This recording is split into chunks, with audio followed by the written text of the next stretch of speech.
I'd like to welcome everyone to the January 6, 2020 meeting of the Bladen County Commissioners. And before we have our invocation, Mr. Pt1 would like to have a word, and then I'd like to follow up behind him in just a moment. Yeah, Chairman Britt, I think it's appropriate to do a moment of silence for Dickie Glenn and Roy Dew and Judge Ola Lewis before we start tonight. And also, we'd like to add to that the family of Dr. Blanks. Her husband was buried today. And another good friend of all of us is Mr.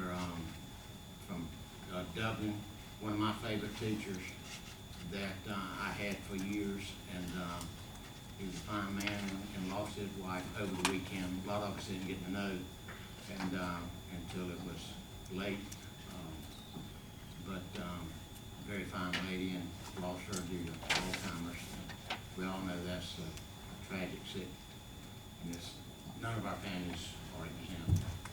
And keep that family in prayer. And also, so many young people today, folks, when you read the paper, I mean, we're losing our youth. And it's just a sad situation. And so remember us in our county, our country. It's a shame what we're having to witness right now with our country. So much division. And 15 years I had the pleasure of serving on the Board of Elections in a nonpartisan capacity. One disagreement, 15 years, and it was over time. And today is sad. It just seems like there's a constant divide amongst people in our country. And we just need constant prayer. At this time, I'd like to ask Reverend Walter Hayes, pastor of Sutters Grove Baptist Church, if he would lead us in prayer. And after that, if Mr. Mark Hayes will pray. Let's pray. Heavenly Father, I pray that you would grant this Board of Commissioners wisdom, Lord, to make decisions that will help bless all the citizens of Bladen County. Lord, we ask this in the precious name of your Son and our Savior, Jesus Christ. Amen. Amen.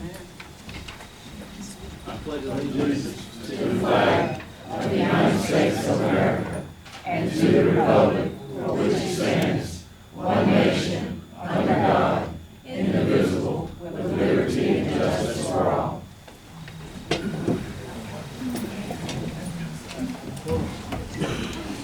I failed to tell you the name of my friend in Dublin, Miss Hall, Miss Martha Lou, Hall, and her husband Hooker Hall was a lot of us knew him as fine family.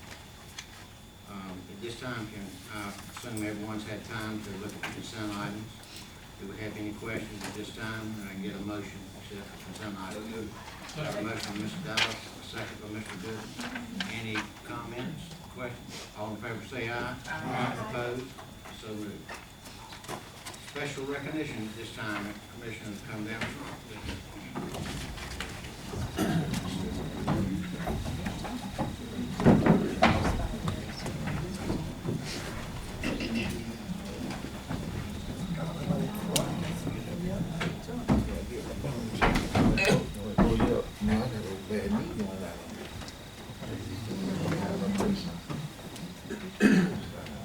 Miss Valeria Peacock, McCoy. As Valeria's coming up, I'd like to make a comment or two, and then Mr. Martin's going to have a few. I had the honor and pleasure when I was at the Board of Elections, and I think I was chairman at the time that we hired Ms. Peacock. And I can tell you she come faithful, she come hard-working, and she did an exceptionally good job.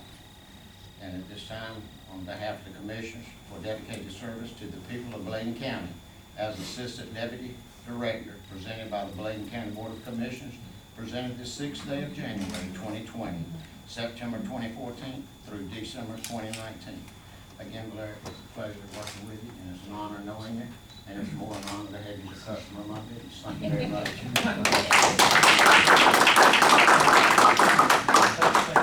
Just to add on to Mr. Britt's comments, Valeria did come here to Bladen County to work from Columbus County, and where she worked at the Board of Elections, and she has provided dedicated service for 5 years. About a year ago now, she was appointed appointed by the board as interim director. And she was thrust into a role at a trying time, and she served the county faithfully, and we certainly do appreciate your service, and I wish you the very best in your retirement. But thank you so much.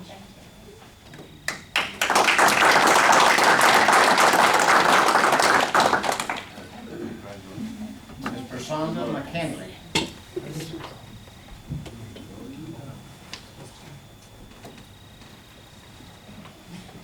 I'm awesome.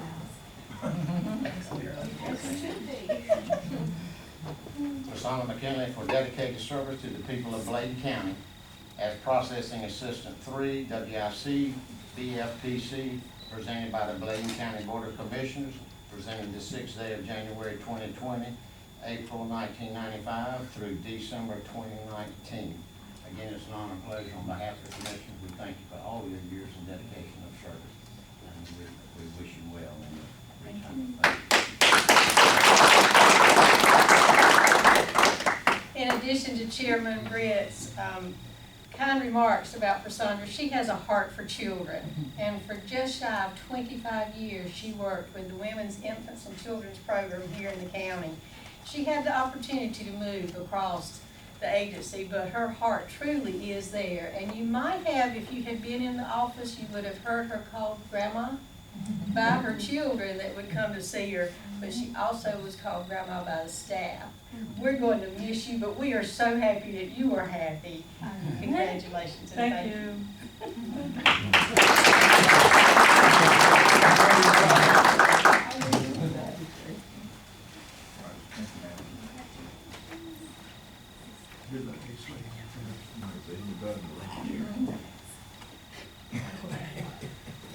Miss Cynthia Martin McCoy.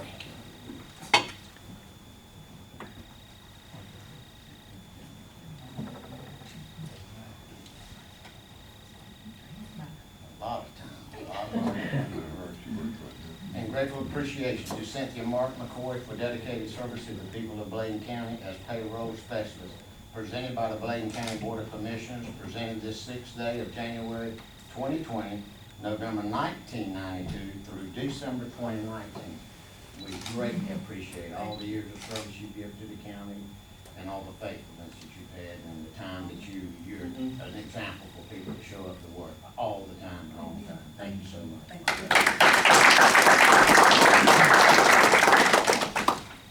Cynthia came to us from Division on Aging. She started her career in 1992. And she came in as a receptionist, and she worked her way up to payroll specialist. And she has excelled at that role, and BJ has replaced her effective last week, but I don't think those shoes are going to be filled too easily. Cynthia, we wish you all the best and health and happiness in your retirement.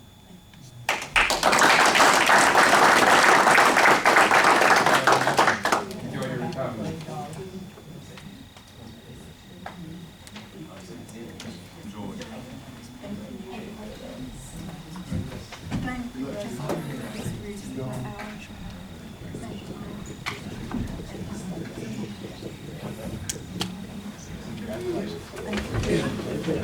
Congratulations. Well deserved.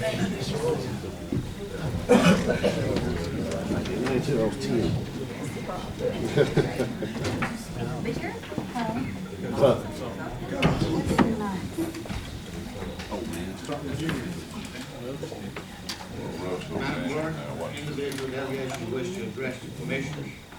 Mr. Johnson and Are you ready? Yes, sir. Bill? And Mr. Carter, but Come on. Good.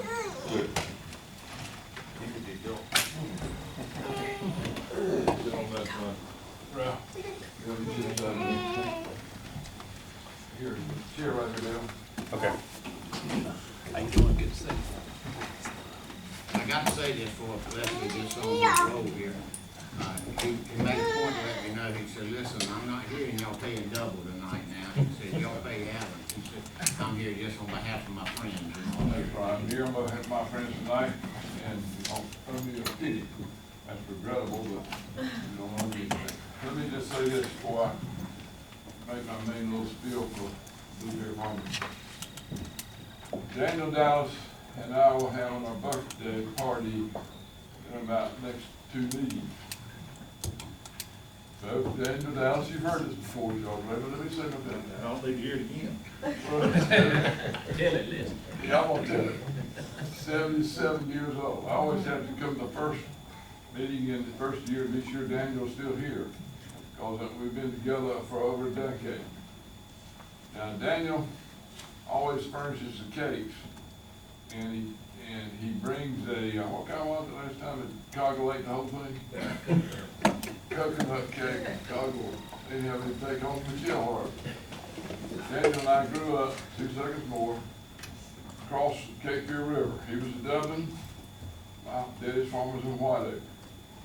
And like I say, I'm 1 week behind him, and I'll get to that. He was born 1 week ahead of time, 10 days ahead of me. And we grew up in tobacco. Cropped tobacco, sand loaded tobacco, drove you and dragged down it when I was a little boy, took it out of that, put it on the barn, had to take it out. My daddy got me working. It worked for me all the rest of my life. And I appreciate that. But now, Daniel Dallas, like I said, is about a week ahead of me. And I always tell Daniel that he's the oldest rat in the barn. And Daniel said, I might be the oldest rat in the barn, but I'm the prettiest. Now, from the handsomest, whichever people say. So I wore my coat and tie tonight, Daniel. We have a standing disagreement on that, but we won't argue tonight. But we wish you a happy birthday and bring your cakes, and we'll meet back there and let Coggle, get some more Coggle gets in, because he'll eat the whole thing right fast. 30 minutes early before God. I would like to say one thing, I I'm do. forward first, but Leslie's still the oldest. Boy, first, I know, maybe you don't say something. Well, I appreciate you, man. I'm here tonight with my 2 friends, want to talk about the blueberry business.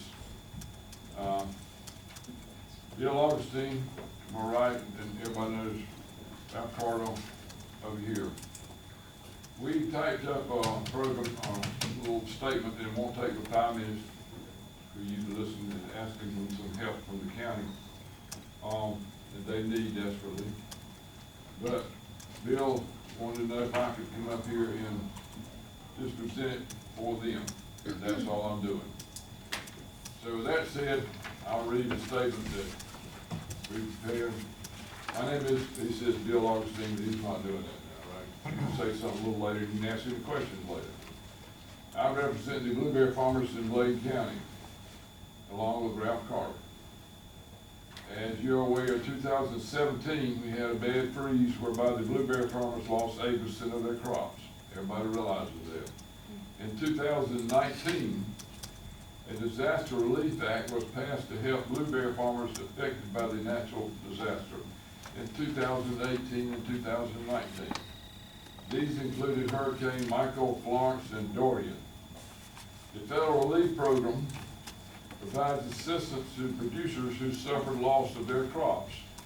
Myself, along with other individuals here, and Bill, along with other individuals here, asked, and you have somebody? Yeah, there's more individuals than There's that. couple blueberry farmers in the back there. All right, stand up. Fellas, want to stand up? Yeah, okay, Wayne Lamb and the flannel shirt there, and Scotty Barnes. all right. It's on Ingbold area, on Wayne's right there. All the blueberry farmers suffered catastrophic losses. They applied for relief and were approved for relief for their total losses. The issue is when we were sent out to harvest our crops. They were sent out to harvest the crops, and some of them they could harvest. Some of the blueberries were still on the bushes, but some of the blueberries were totally blown off and on the ground. There's nothing there to harvest. The damage was caused, they salvaged what they could salvage. The damage was caused by a 14-degree temperature, is that correct? Correct. Well, 5 days of frost protection, and the worst day was 14 degrees. Yeah. 14 days of temperatures and winds and rain from the hurricanes. The majority of our crops, their crops, had no blueberries on them, and there was nothing to harvest. Therefore, according to Bill and Ralph, some of them used their machines on what some had 10 to 20% on the machines to run through it and harvest what they could harvest, but there was no point in trying to harvest something they couldn't harvest. And everybody can understand that, that's just common sense. Now, it'd be relevant to Daniel and I when we had the backhoe and the hurricane blows all the back everywhere in the crop down. There's nothing you can harvest, it's on the ground. There's blueberries was on the ground. And Bill said, and Ralph said, in a couple of cases, they may have a 50-acre tract where they have some trees that with buffers around it, and then another tract goes out in the open, flat out in the open. The trees, that some of them buffered it, and some of the blueberries were able to at least try to salvage. 20%, correct. 20% of that, but they did run the harvesters through it. Now, the issue is that they won't ask for your help. The governor is now taking a stand that if you do not qualify for the disaster relief from the acres that were not harvested. Now, I'll let them speak to that among themselves, but it makes common sense to me. He said, Bill said in his situation, they denied me my half of my refund due to the fact that he did not try to harvest half of the berries. If a tobacco road's blown down or blueberries blown down, there's no blueberries on them, there's nothing there to run your machine through. Matter of fact, it's all, he said, twisted and moved around anyway. You couldn't hardly get a machine through them. So the governor, the relief program has taken the position that they did try to harvest it, they couldn't get any relief at all. Now, in Bill's case, in Ralph's case, I think they were approved, and I stand to be corrected, but then they held up the checks. And these two farmers back here, they have sent in the checks for the approval, and now say, if you don't send us the money back in 30 days, you're gonna pay interest and we'll sue you. So some of them have got the money, some of them have held it up. Now, Bill says, and Ralph said they have talked to the United States Department of Agriculture or whoever he talked to. I know you know, and you can give it to how board rules to the people in authority, and they informed Bill and Ralph that they need to send back the money, or they're not, and some of them are just not going to pay them. But they did say that ask if you can go to your county commissioners. Is that correct? Correct. And ask them to write a letter or support us. Maybe we can see what's done. We did that with Kelly and Dyke and some other things. And I don't know that you would have an issue with that, but that's what he's here tonight for. There's no conflict with this board, there's no conflict with anybody here, but they have requested for this group, Blueberries and Farmers in Bladen County, to come to this board and ask support and a letter, or however you deem to approve it, if you do, to the people, and Bill and Ralph can give that person's name or the names to contact if you decide to do something. Let me save you some time and energy here, if you mind, and I feel like I speak for these commissioners and they can speak in a minute if they disagree. We need every farmer in this county, whether it's tobacco, corn, or whatever, and I live right in the middle of a bunch of farmers. And we support you, we support your efforts, and I know what you're facing, because I've seen it with my neighbors with corn. When the corn is twisted and down, there's nothing there to run a machine over. I think these commissioners, and all I need is one person to make a motion and a second. We call for a vote in support to submit the letter, and I ask commissioners if they would. Well, I make a motion that we let Mr. Bill and Mr. Ralph get with Greg and write the letter. Got a motion by Mr. Peterson and got a second by Mr. Dallas. Any discussion? I got one question. Yes, sir. Who made the determination as to the crops that were damaged? Who made that determination? How did you determine who had what? That's a great question. Who made the And determination? I'd like to thank all the commissioners for letting us come in tonight. And congratulations on the retirees, if they're still here. We had auditors come out from our insurance company when all this started. And the auditor agreed with us that there was, the harvest could not take place because there were no berries on probably half the farm. So we let it go with that, and we just harvested what we did. We didn't want to beat up our equipment like Mr. Leslie was talking about with the tobacco situation, with the leaves being on the ground. So we couldn't harvest something and beat up our equipment and run our men through there More expensive. and have expensive payrolls and, you know, that type of situation. So we let it go. And then that would have been like D.D. Cox, the insurance company that we all pay every year for crop insurance. They paid us probably 10 or 20 cents on a dollar for what we lost. What could it have been? Probably around 20. About 20, they pay us about 20 cents on a dollar for the loss. But now this grant that just came up because of the hurricanes, thankful for our president. This was like a $5 billion grant, I believe. Within like 8 or 10 months ago, he approved this grant.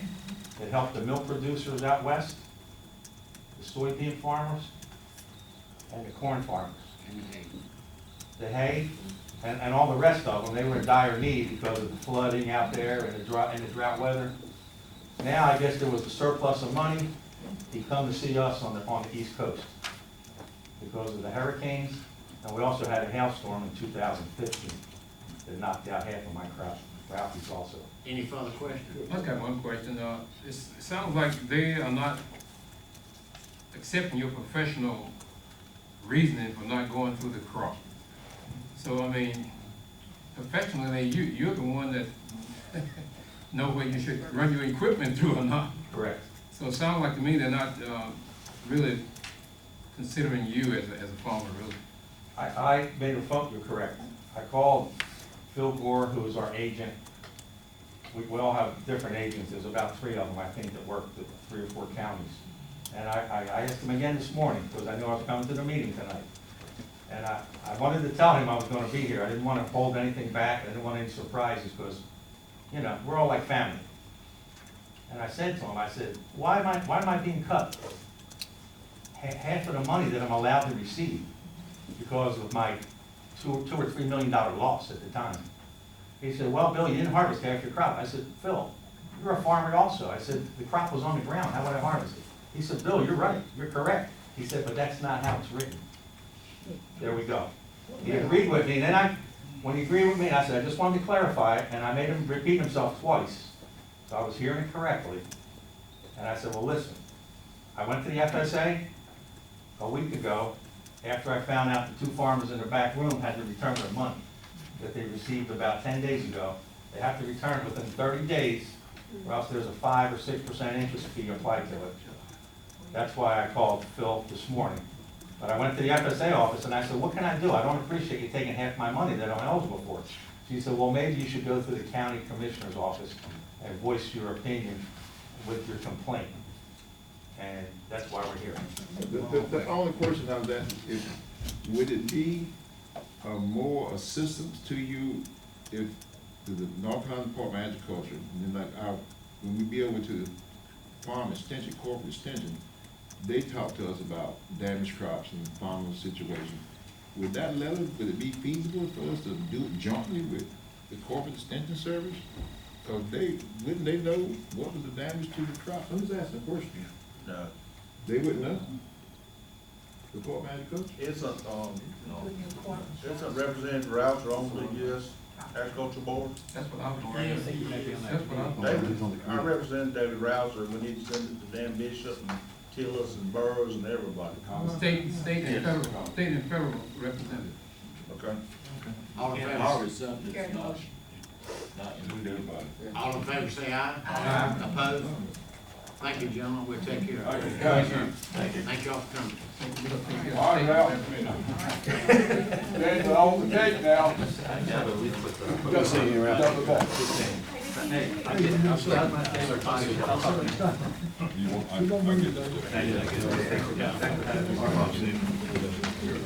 You got that copy? I hope you're all playing golf. You're all playing golf. Free pass on that, You play golf? Bill, free 18 holes. State and federal representative. State and federal.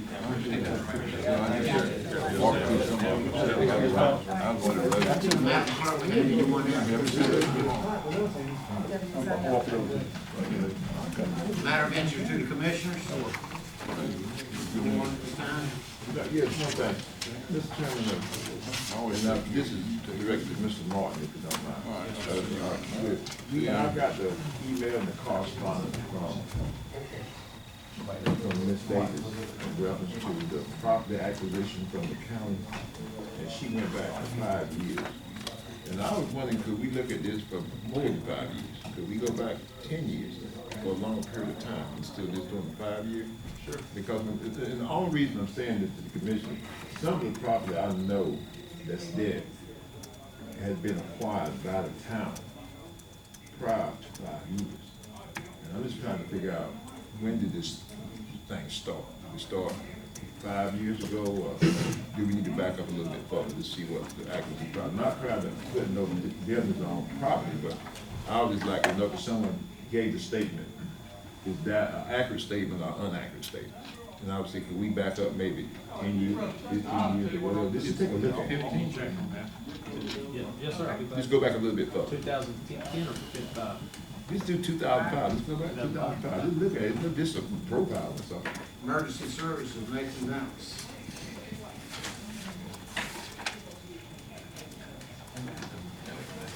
Good evening, I hope everybody's doing well.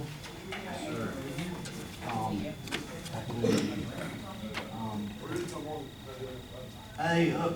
Update on the ongoing disaster recovery efforts. I think you have a typed form in your packets. We've done we've started the process on 3 acquisitions since last time we've come. The county actually owns 1 as of now. We sent that out. Once we acquire a piece of property, the county does, everything on that piece of property has to be demolished. Buildings, concrete, septic tanks, anything that's on that property has to be demoed. We had a bid opening for that. We only had 1 bid, so we had to resend that out for bid. The second time around, we got 4 bidders. That bid was awarded to D.G. Jackson, I believe, for that property in Idaho. Property 2, we made an initial offer. It was rejected. We had to get 2 more appraisals on it, and the homeowner got their own fee appraisal at their own expense on that. We have since met with them Friday of last week. All indications say that they're going to accept this bid. We've already put in the necessary paperwork with them. Johnson Law Firm has started their process on that as far as closing. So all indications, our second one should be coming around here pretty soon. Property 3, this property was initially done as an acquisition through HNGP. When I first started, Ryan was taking me around showing me some of these properties with Holland Planning. And y'all remember Ryan, he's presented in some of these meetings. And we went to Old Federal Road when we were acquired, and I said, you know, me being from Bladen County, nothing flooded in this area. Well, come to find out, doing some research, once it got sent to FEMA, they attached the wrong PIN number and longitude and latitude of this property for another property in the county. So we're going through the process now of, since they've already sent letters to this lady saying we're going to help. We switched her to another program, so we're trying to work all the kinks out on that now. But that was no fault of us or Holland Planning. It was actually once paperwork was sent forward for the approval on it. What kind of damage is there? If we want no damage, why you have? Well, there was plenty of damage, but what had happened with her property is 2 trees that fell in on it, and it just dumped 30 inches of rain inside. I mean, it was. Has she applied for anything? Yeah, she had applied for both programs. Okay. So it was just a mistake on the state end of that, once we had to send that paperwork up. But we're trying to work that out now. We still haven't got a word back from North Carolina Emergency Management, the hazard mitigation side. But we've got some new leadership in those roles in Raleigh, so things are starting to move a little quicker than they were. I'll put it to you that way. Elevation, they give us certain budgets for elevations. All the bids we got for both of these elevations we tried to do were well beyond the budget the state give us. we've since, both homeowners have agreed that they would like to do a reconstruction on these along with the elevation. So we've sent a scope of work change to Raleigh for them to approve us to do these scope of work changes, to do reconstruction and all that. So two reconstructions were down to C on here. Two reconstructions were deemed not feasible to reconstruct by the state on their initial inspection. So we've moved those to acquisitions. We're waiting on guidance from them on that. Just compensation was scheduled back, and a lot of the acquisition documents were approved through y'all on prior meetings. We have one more reconstruction we're waiting on. I think it's in Bladen. There's some easement issues with that, so we're having to go back to the state to see if we can actually move the home. And I'll tell you, a lot of times with these reconstructions and acquisitions, you run into all kinds of things you would not even imagine with homeowners with liens and easements and setbacks on property lines. So anytime we do that, we have to go back to the state for a scope of work change. And that, I mean, it takes forever when it goes back to them. And we have to do it because if we go ahead and do it without their approval, when we go to seek reimbursement, they ain't gonna pay it. And then we're gonna be able to do it for it. So we're trying to do our due diligence on that. But we're still waiting on approval from North Carolina Emergency Management and FEMA on those. And you can see here a list of projects that we've done on the second page. On the DRA, on page 2, Hazard Mitigation Disaster Recovery Act grant, 4 contracts have been signed with the homeowners and contractors. One is in White Lake, one is in Bladenboro, one is on Pompey Drive and Twisted Hickory between Dublin and Elizabethtown, and one is on Moultrie Lane on Martin Luther King Drive in Elizabethtown.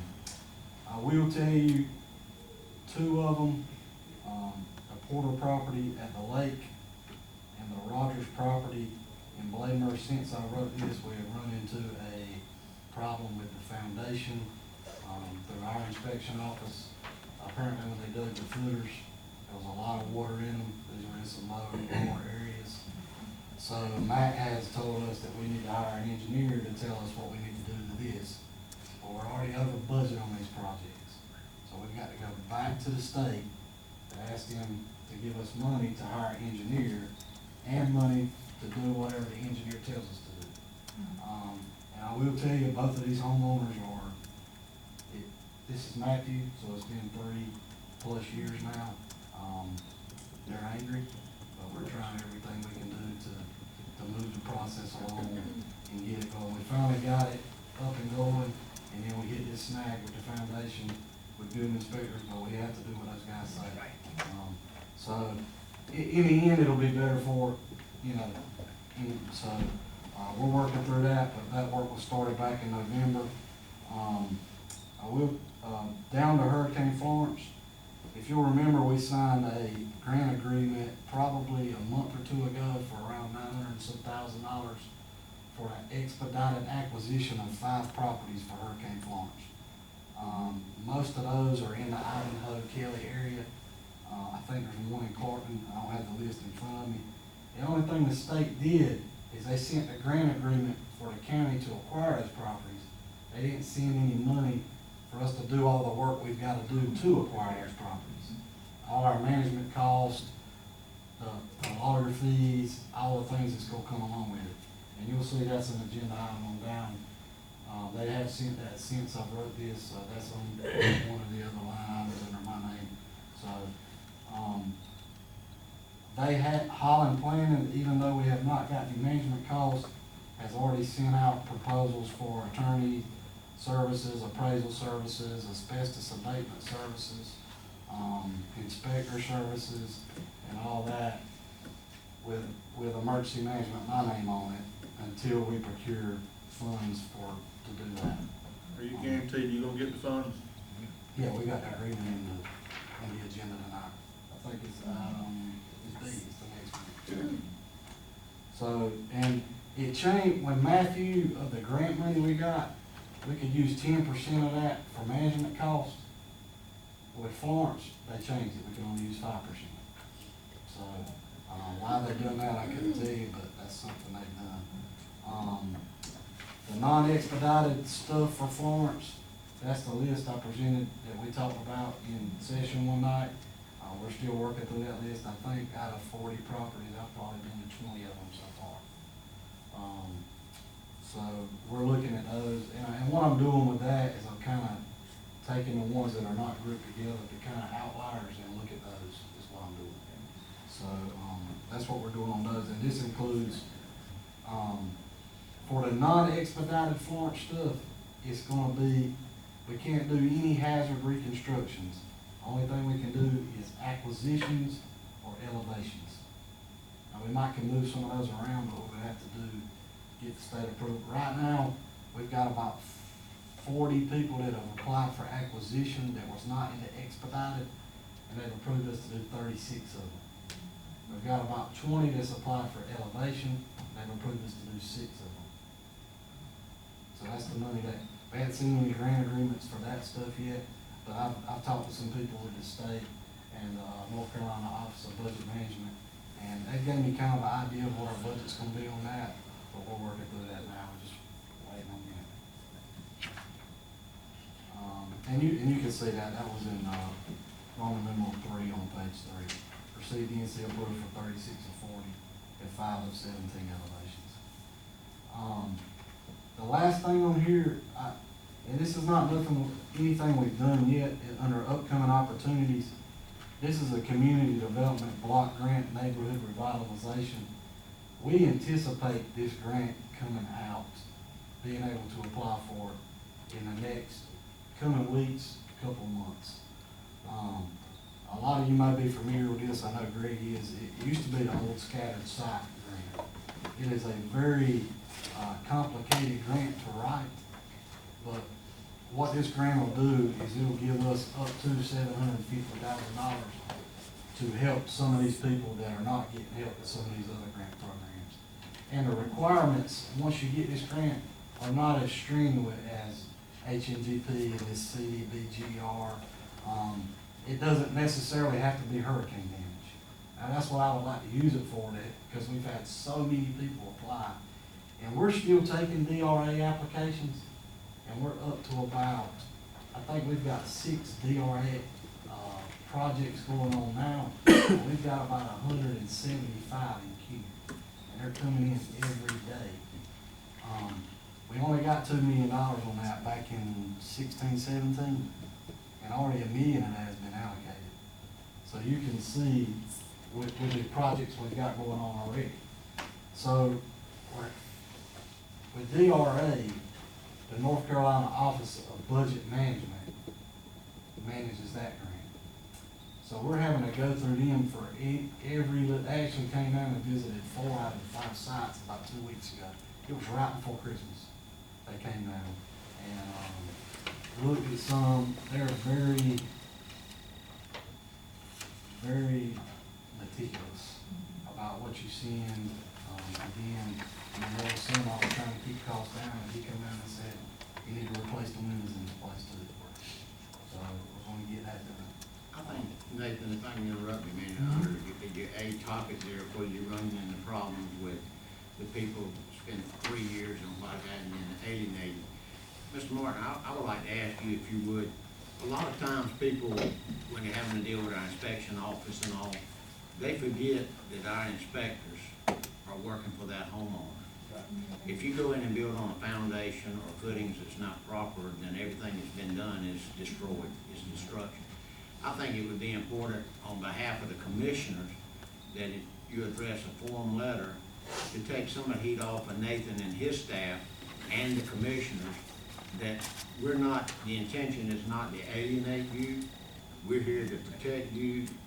Your inspection department is here to protect you, and that's what you pay for, is your protection. And I think that'll take some heat off, and that explains you can do no more than you're allowed to do, but at the same time, you're trying to give them a good home to go back into.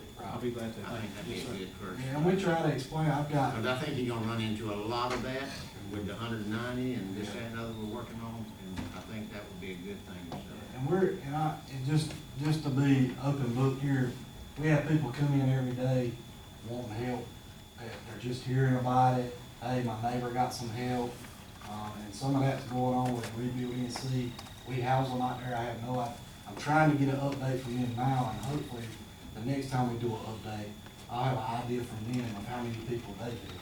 Because we do get some complaints from them sometimes, and, you know, you can't discuss across different grants or different volunteer agencies who's received help. It's a HIPAA violation and things like that. And, you know, people just, you know, you just can't talk about it. So, but once we get somebody, we do look at duplication of benefits that FEMA's helped them.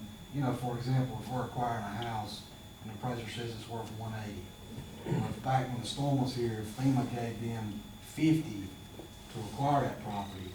And even though the appraisal said 180, if we acquire it as a county, we're only gonna give them 130 because they've already got 50 initially. So that's kind of how that works, and you have to look into all those. It's a long, drawn-out process.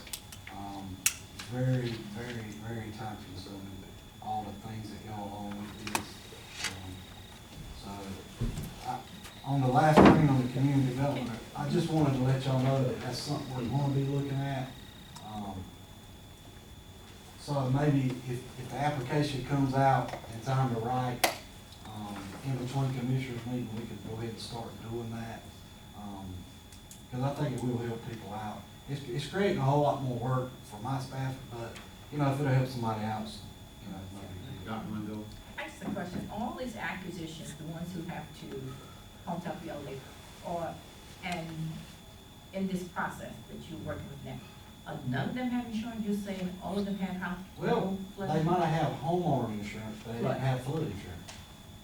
Or, you know, and it helps us out even if they did get insurance money, where the whole purpose of these grants are resiliency, so we don't have to go do this again for the next disaster. So, you know, the events we have with Florence and Matthew are events that you hope you only see every 100 years. Yeah. So, the purpose of these elevations is to get them up above the flood levels that we know that are there. I think it's gotta be 10 feet above, 2 feet above last flood level, highest flood level. And in that last policy, I think that Greg Elkins, we approved for him, it said, and after so many years, they're not gonna help him anyway. Yeah, right. So if they come back in that same area, same homes, and got money before, they do not qualify. Right. For 10 years. Yeah, right. So- And we get repetitive lists, repetitive damage lists from the state that we keep on file, you know, it's a confidential thing, but that Florence, goes all the way back to Hugo. So, Are we encouraging our people to get flood insurance? I mean, Yeah. information. I think Yeah. information, not Yes. encouraging, but give information. yeah, we've got a little flyer that we've got on flood insurance with, Okay. you know, obviously with no insurance companies or anything on there. Just, that it's not as expensive as you think it is. I mean, it is an additional cost, but it's not $100,000 a year like people think, like that being down at the beach or anything like that. It's not anything like Mr. that. Chairman, Yes, sir. I just got a question. You know, you're talking like the state is prolonging the process. Doesn't that increase mold and mildew by them doing that? Yeah, well, So, which adds on more cost. it does add on more cost. And there's a lot of times where we've been in and we've started a reconstruction on Matthew, and the state will come on us, it's like, why are you doing this? Tear it down and build a new one. I mean, it's kinda, and a lot of times I've seen the scope of work change up to the state, or Ryan will do it, and you don't hear nothing back for 2 months. I mean, Same mildew and mold still. yeah, but there's a lot of turnover, and you're dealing with the hazard mitigation side of emergency management with the state, and you're also dealing with North Carolina Office of Resiliency and Recovery, so there's a ton of people, and we just got a new guy from the state that represents us, so he's learning the process as much as I'm learning, but, Ryan keeps us straight. We're plugging along. All right. Good, line item B now, before we get there, I think we all see what you're going through and hear what you're going through, and we appreciate your knowledge and what you gained in the short period of time you've been here. I think you're doing a great job. Thank you. Item B is what we were talking about on that, consider approving a sub-grant management cost application regarding Hurricane Florence Hazard Mitigation Grant Program. This is for the management cost for Highland Planning for those expedited acquisitions, it's 5 properties, so this is going to supplement. Can I get a motion? Also, Got a motion by Mr. Gooden, we got a second by Mr. Bullock. Any discussion? All in favor say aye. Aye. Opposed? So moved. Go to C. Item C, consider approving the North Carolina Department of Public Safety Applicant Disaster Assistance Agreement regarding Hurricane Dorian. So this is the application we've gotta have for the money we spent to prepare for Dorian, is what Lisa and them's got to have to apply for us to get reimbursed. Can I get a motion? So moved. Got a motion by Mr. Bullock, we got a second by Mr. Dallas. Any discussion? All in favor say aye. Aye. Opposed? So moved. D. Item D, y'all signed about 100 of these. But this is, another resolution designating applicant's agent. This is regarding Dorian. This allows Chairman, y'all sign saying that I can sign documents on your behalf so we can get reimbursed and apply for grants in Dorian. So We did moved. get it cleared. Got a motion by Dr. Mundell, got a second by Mr. Gooden. Any discussion? All in favor say aye. Aye. Opposed? I'm sorry. No, I wanted to ask, with, when you was talking about the grants, the NC Bill, NC Bill is a different one. The homes that are being done, like in some of the municipalities, like here in this town, is that under the same FEMA mitigation program as you're under? Or is it different ones? Is it the same person that handled that, is handling it for us? So some of them might be through Rebuild NC. If it's through Rebuild NC, they're out at the chapel at the training center. But the state has a contract company, they're called Horn. They're handling the disaster relief funds from the North Carolina Office of Resiliency Recovery. I'm telling you, it's very confusing. That's what I'm saying, because I've heard some people that I've looked at here in town, they're building houses, they're replacing them. And they're talking about mitigation, but the mitigation seems to be going through a different process than what we're talking about. Is it the same? It's the same type process, but Rebuild NC is the community block. Their funds came from the federal government down to the state from HUD. Yeah. Mr. Chairman, just to add one point to that, that's the group that had the meeting in Bladeboro that night you attended. Right. Yeah, that's what I'm saying. That's the NC. That's two different programs. programs. Two different programs. But the thing I'm asking, is it safe to tell a person that asks about where their house stands status, is it safe to say it's gonna take them 2 to 3 years before it's a process? It's possible, because we just acquired our first property through HMGP. Now, DRA seems to move a little faster because that is state funds. It doesn't come down from the federal government to the state.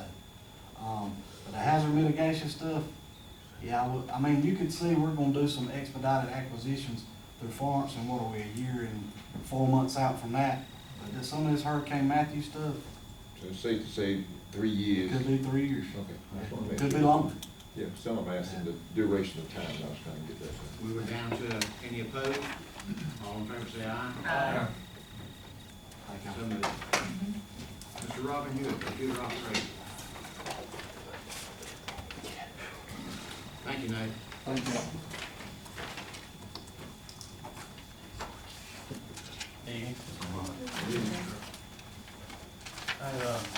I'm putting before you what's called a CERT, it's a Security Incident Response Policy. And this is for review, and I'll come back in the next meeting and ask for approval on it. But what this does is it sets up the authority and a guideline for us that if we do have a security breach again, that this helps us go back to a piece of paper and follow the guideline. We got it from a couple of other counties that I went to a presentation and they were graciously handed it to me. I made a few changes, but for the most part, it was a cut and paste job. But we'll be voting on it next, or you will be voting on it next. Thank you, Robin. Can I make one comment? I know on here says the power off the affected equipment. You know, when you got a virus, you can't shut down, you can't power down. Yeah, full blow. Yeah, That's what exactly we've right. done. Okay. And that's what, That's why, that's the one thing that I got Okay. changed in it. Okay. Is that they had down further in it to, finally do something about the computer. Mhm. And I want that to be the very Correct. first thing That's we do it. is cut the computer off and we'll deal That's with right. it later. Okay. Mr. Cogbell? Robert, one thing, like they've been, some municipalities, like larger ones, have been having things with it, people been hacking and shutting them down in the hospital type situation. Is ours linked to this independently ours or is it hooked to another? We are our own organic network. So it's we our own. So if they hacked ours, would this be exclusively ours? It would have come from us, internally, an email or something like that. Okay. It's hard to say inside or outside because email is everywhere. Okay. I just wanted to know were we in a conglomerate with other places? Thank you, Robert. Divided Board Appointments, Economic Development Commission. Yes, I'd like to, Got it. Mr. Gooden first. I want to reappoint John White and Larry Sisson. and I'd like to replace Mr. Vernon Richardson with Gary Richardson. Gary Richardson. Accept those nominations. Second. Got a motion, I got one going for the nominations, we got a second by Mr. Bullock, we can close it. Any discussions? Let's vote on these three all at one time. All in favor say aye. Aye. Opposed? So moved. Let's look at divided board appointment for consideration during January 21st, 2020 meeting. Airport appeal boards, to be thinking about it, Child Fertility Prevention Team, Melissa Penn Planning and Zoning Commission, and Board of Adjustments. On line item 10, divided board appointment for consideration during February 17th, 2020 meeting, Bladen County Nursing Home Advisory Committee 2. On item 11, individual delegation wish to address the commissioners. I'd like to make one comment that came up earlier in case our gentleman sitting out here that's on our Beaver board. We had some discussion about that up here earlier, and we wanted to know the latest. And that's gonna be checked into in the morning because we think some meetings should already be occurring, and we wanna find out what's going on. And we just want you to know that we hadn't forgot it up here, and we want to know what's happening. So, matter of interest to commissioners. County Manager, Mr. Martin.